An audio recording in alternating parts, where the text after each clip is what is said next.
Hi ನಮಸ್ಕಾರ. ನಾನು ನಿಮ್ಮ ಎಐ ಮುಜಾವರ್ ಸರ್, ವಿಕಾಸ್ ಕರ್ ಅಕಾಡೆಮಿ ಧಾರವಾಡದಿಂದ. ಆತ್ಮೀಯ ವಿದ್ಯಾರ್ಥಿಗಳೇ, ಸೊ ನಾನು ಇಲ್ಲಿ 5 ವಾಕ್ಯಗಳನ್ನ ಕನ್ನಡದಲ್ಲಿ ಬರೆದಿದ್ದೀನಿ. So translate in to English. ಈ ಕನ್ನಡ ವಾಕ್ಯಗಳನ್ನ ಇಂಗ್ಲಿಷ್ ಅಲ್ಲಿ ಟ್ರಾನ್ಸ್ಲೇಟ್ ಮಾಡಬೇಕು. ಸೊ ಫಸ್ಟ್ ಸೆಂಟೆನ್ಸ್, ಅವನು ಕಾಲೇಜಿಗೆ ಹೇಗೆ ಹೋದನು.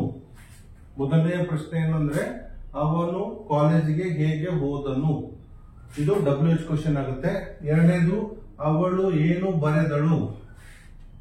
ಅವಳು ಏನು ಬರೆದಳು, ಇದು WH ಕ್ವಶನ್ ಆಗುತ್ತೆ. ಮೂರನೇದು, ನೀನು ಆಟ ಆಡುತ್ತಾ ಇದ್ದೀಯಾ. ನೀನು ಆಟ ಆಡುತ್ತಾ ಇದ್ದೀಯಾ, ಇದು yes or no type questions. ನೋಡಿ, ನಾನು ಹಿಂಟ್ ಕೊಟ್ಟು ನಿಮ್ಗೆ ಹೇಳ್ತಾ ಇದ್ದೀನಿ. ಸೊ ನೀನು ಆಟ ಆಡುತ್ತಾ ಇದ್ದೀಯಾ. ನಾಲ್ಕನೇದು, ಅವರು ಮುಂಜಾನೆಯಿಂದ ಏನು ಮಾಡುತ್ತಲೇ ಇದ್ದಾರೆ. ಸೊ ಅವರು ಮುಂಜಾನೆಯಿಂದ ಏನು ಮಾಡುತ್ತಲೇ ಇದ್ದಾರೆ, present perfect continuous tense. So this is also WH questions.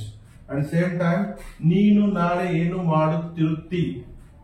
ನೀನು ನಾಳೆ ಏನು ಮಾಡುತ್ತಾ ಇರುತ್ತಿ, ಫ್ಯೂಚರ್ ಕಂಟಿನ್ಯೂಸ್ ಟೆನ್ಸ್ ಅಲ್ಲಿ ಬರುತ್ತೆ. ಇದು ಸಹ WH ಕ್ವಶನ್ಸ್. ಆತ್ಮೀಯ ವಿದ್ಯಾರ್ಥಿಗಳೇ, ನೀವು ಮಾಡಬೇಕಾದಷ್ಟೇ ಈ ವಾಕ್ಯಗಳನ್ನ ಇಂಗ್ಲಿಷ್ ಅಲ್ಲಿ ಟ್ರಾನ್ಸ್ಲೇಟ್ ಮಾಡಿ ನನ್ನ ನಂಬರ್ಗೆ ವಾಟ್ಸ್ಆಪ್ ಮಾಡಿ. ಸರಿಯಾದ ಆನ್ಸರ್ ಅನ್ನ ದಯವಿಟ್ಟು ಮಾಡಿ. ಸೊ ಇನ್ನೊಂದು ವಿಶೇಷವಾಗಿ ನಾನು ಹೇಳಲಿಕ್ಕೆ ಬಯಸೋದೇನಪ್ಪ ಅಂದ್ರೆ, ದಯವಿಟ್ಟು ಯಾವುದೇ ಕಾರಣಕ್ಕೂ ಟ್ರಾನ್ಸ್ಲೇಟ್ ಅಂದ್ರೆ ಗೂಗಲ್ ಟ್ರಾನ್ಸ್ಲೇಟ್ ಅನ್ನ ಬಳಸಬೇಡಿ. ಅಲ್ಲಿ ಕೆಲವೊಂದು ತಪ್ಪುಗಳು ಇರ್ತವೆ. ಸೊ ತಪ್ಪು ಹೇಳುವಂತ ಚಾನ್ಸಸ್ ಇದೆ. ನೀವು ಓನ್ ಆಗಿ ಬರ್ಲಿಕ್ಕೆ ಪ್ರಯತ್ನ ಮಾಡಿ. ಸೊ ನನ್ನ ನಂಬರ್ಗೆ ವಾಟ್ಸ್ಆಪ್ ಮಾಡಿ. ನನ್ನ ನಂಬರು 7760010998. ಸೊ ಸರಿಯಾದ ಉತ್ತರಕ್ಕೆ ನಾನು ನಿಮಗೆ ಬಹುಮಾನವನ್ನ ನೀಡುತ್ತಾ ಇದ್ದೇನೆ. ನಮಸ್ಕಾರಗಳು.